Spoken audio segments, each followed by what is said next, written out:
High guys, welcome back to my new vlog. तर आजचा दिवस माझा नाश्ता बनवण्यापासून स्टार्ट झालेला आहे. तर आज आहे दुसरा दिवस गावाला, म्हणजे कोकणामध्येच. आणि आज मी विचार करत होती की काय बनवू नाश्त्याला, काय समजतच नव्हतं. तर मग थोडासा रवा होता, म्हणून मग विचार केला चल उपमा बनवते. म्हणून मी इथे रवा भाजत आहे. आणि बघू शकता तुम्ही इथे माझा रवा भाजून झालेला आहे. आणि त्याचबरोबर मी उपम्याची तयारी केलेली आहे. इथे मी मिरची कापून घेतली आहे, कांदा कापला, कढीपत्ता आणि ही कोथिंबीर. आणि आता इथे मी कढई तापायला ठेवली आहे. आता कढई तापलीच आहे, तेवढ्यात मी त्यात तेल टाकते थोडंसं. आणि मस्तपैकी तेल गरम झालं की मग ह्याच्यामध्ये मी टाकणार आहे कढीपत्ता आणि त्याचबरोबर थोडीशी मिरची आणि मग राईसुद्धा टाकणार आहे. थोडंसं आपण हे तडतडून दे मस्तपैकी तेलामध्ये. कोणाकोणाला उपमा खायला आवडतो तर कॉमेंटमध्ये सांगा मला.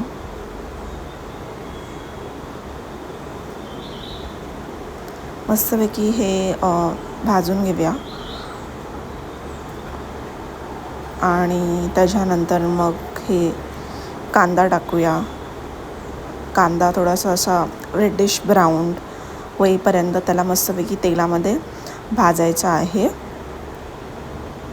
रोज काय नाश्ता बनवायचा हे समजतच नाही आहे, स्पेशली गावी गेल्यावरती. मुंबईला आम्ही काय रोज असा वेगळा वेगळा नाश्ता बनवत नाही, कधीतरी मी बनवते.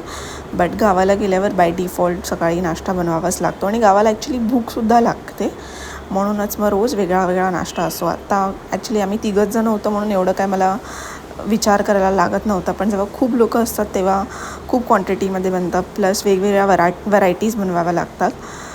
तुम्हाला मी दाखवेनच नेक्स्ट टाईम जेव्हा पण आम्ही कंप्लीट फॅमिली जाऊ, तर तुम्हाला कळेलच की आम्ही काय काय कसं कसं बनवतो.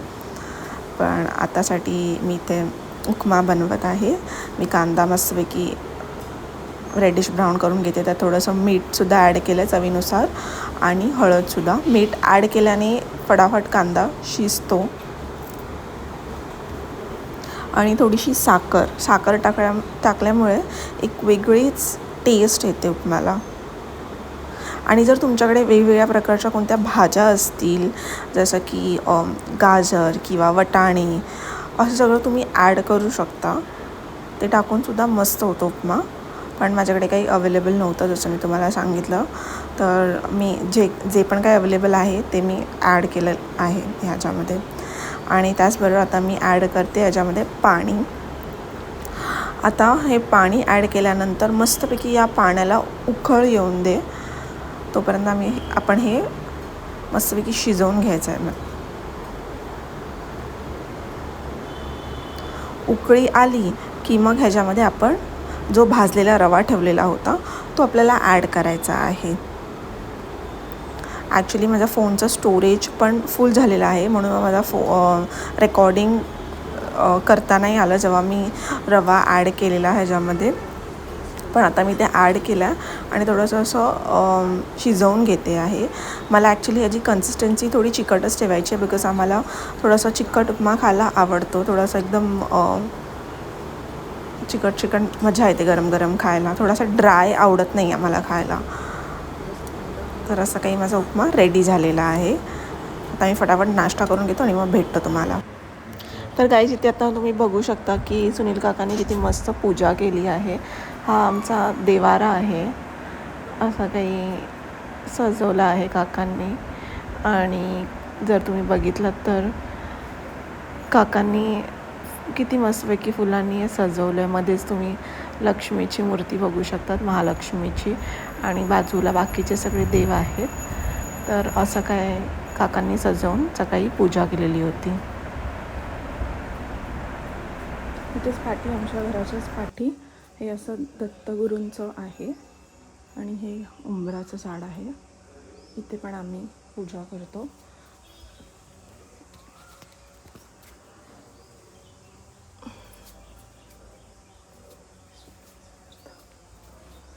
इथे बघू शकता तुम्ही.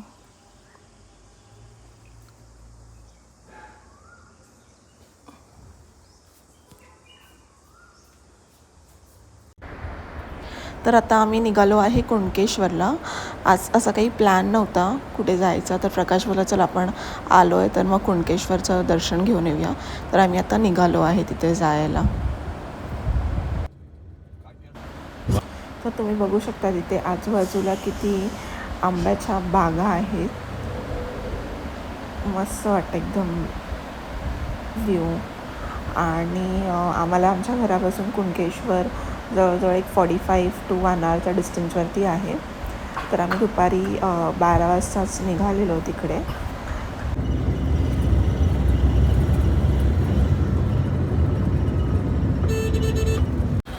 आता आम्ही कुणकेश्वर मंदिराजवळ पोचलेलो आहे. इथे आम्ही आमची गाडी पार्क केली आहे आणि समोर बघू शकता तुम्ही की ते आहे मंदिर आणि ते आजूबाजूला छोटी छोटी दुकानं आहेत जिथून तुम्ही प्रसाद घेऊ शकता, फुलं फळं वगैरे घेऊ शकतात दर्शनासाठी. तर आता आम्ही चाललो आहे टुवर्ड्स मंदिर दर्शन घ्यायला. आणि इथे आम्ही थांबलेलो प्रसाद घेण्यासाठी, म्हणजे फुलं वगैरे घेतली आहे इथून.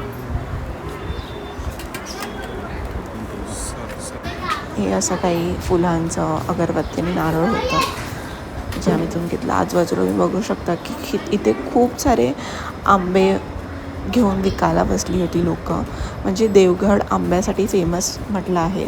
तर कुणकेश्वर जवळच देवगड गाव आहे, तर तिथून खूप लोक येतात इथे आंबे विकायला. आणि आता आम्ही वरती आलो आहे मंदिराच्या इथे. तर मेन जे मंदिर होतं त्याच्या आजूबाजूला छोटे छोटे वेगवेगळ्या देवांचे छोटे छोटे मंदिर होती. आणि कुणकेश्वर हे शंकराचं देवस्थान आहे. मी पण इथे फर्स्ट टाईमच गेली आहे. खूप प्रसन्न वाटत होतं इथे येऊन.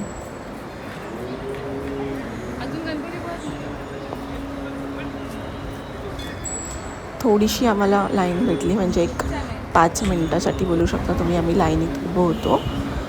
ह्यावरती पायऱ्या जायला आणि वरती जाऊन ते मंदिर, म्हणजे आतमध्ये शंकराची पिंडी आहे. पण आतमध्ये गाभाऱ्यात फोन अलाउड नाही आहे. पण मला जेवढं कॅप्चर करता आलं तेवढं मी केलं आहे. तुम्ही बघू शकता या CCTV म्हणजे या TV मध्ये की अशी काही आतमध्ये शंकराची पिंडी आहे. आणि आता इथून आम्ही एंट्री केल्यावर आतमध्ये अजून एक छोटा गाभारा आहे आणि त्याच्या आतमध्ये अजून एक छोटा गाभारा आहे जिथे शंकराची पिंडी आहे. आता आम्ही दर्शन करतो आणि मग तुम्हाला फटाफट भेटतो.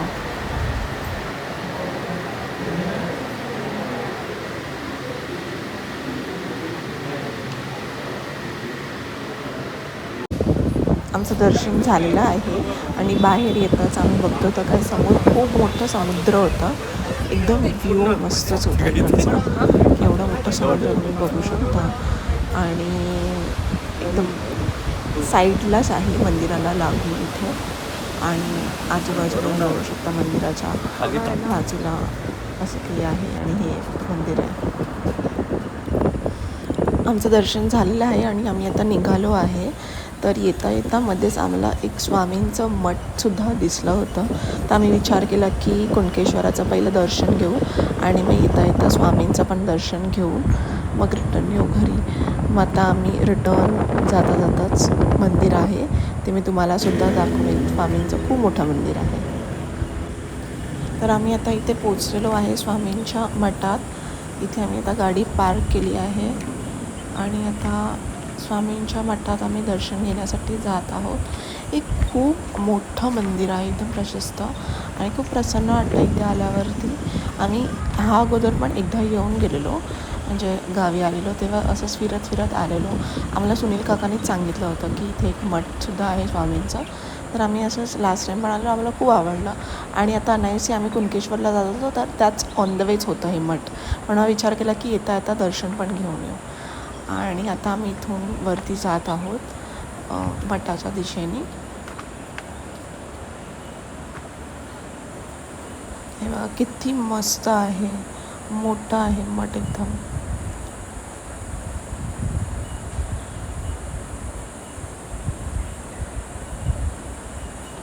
एकदम शांतता होती, कोणाचा आवाज नाही, दगदग नाही, काय नाही. आजूबाजूला बघा किती मस्त व्ह्यू, किंवा एकदम असं वाटतं की नेचरमध्ये आलो आहे कुठेतरी. असं सगळं विसरायला होतं आणि असं वाटतं की इथेच बसून राहावं.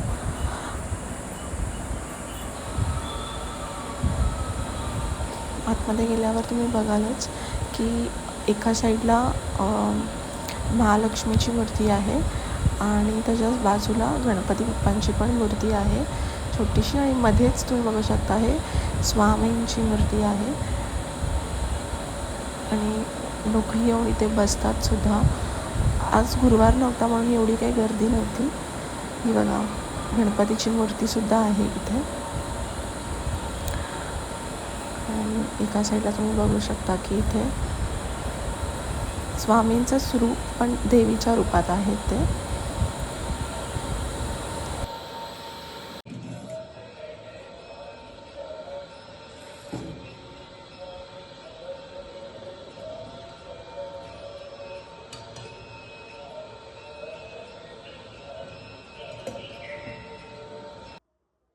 तर गाईज आम्ही रिटर्न आलेलो आहे घरी. मगाशीच आलो आम्ही.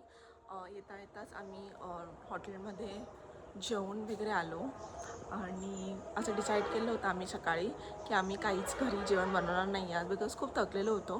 जसं तुम्ही बघितलं सकाळी मी नाश्ता बनवलेला उपमा, तर तोच आम्ही खाऊन निघालो होतो. आणि येता येता मग पहिलं कुणकेश्वराचं दर्शन घेतलं, त्याच्यानंतर स्वामींच्या मठात गेलो आणि तिथून मग निघून आम्ही एका हॉटेलमध्ये जेवलो वगैरे आणि मग रिटर्न आलो आणि थोडासा आराम केला, बिकॉज उन्हातून जाऊन थोडंसं डिहायड्रेशन झालं होतं. आणि आता सगळं आराम वगैरे करून झालेला आहे, आता उठलो आहे. आता बघूया संध्याकाळचा काय प्लॅन आहे, कुठे घेऊन जातो आहे प्रकाश. सध्या तरी त्याची जुगाड चालू आहे रिटर्न कसं जायचं, बिकॉज आम्हाला ट्रेनच्या तिकीट्स भेटलेल्या नाही आहेत. तर आम्ही आता बसचं ट्राय करतो आहे.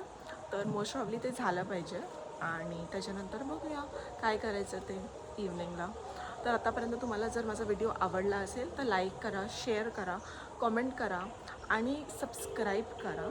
And always keep smiling. Bye.